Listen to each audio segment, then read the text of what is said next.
The sun is warm, but it's minus 20. Too cold for the tractor, I think. But the cat's alright. Yeah. You don't seem to mind. Maybe let's see if we can do an update on Jackson today. Seems to be doing alright.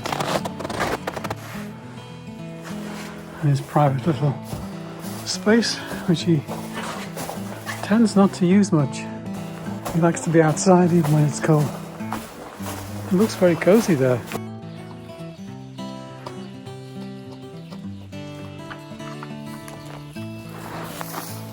He's a lot better now.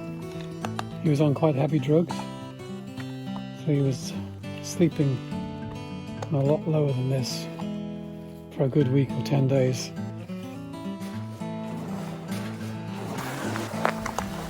So it's 2 weeks since he was injured, and now he's improved a lot. He's got a lot more energy, enthusiasm. He gets out and about even if it's cold. Doesn't seem to mind. So he likes this bone.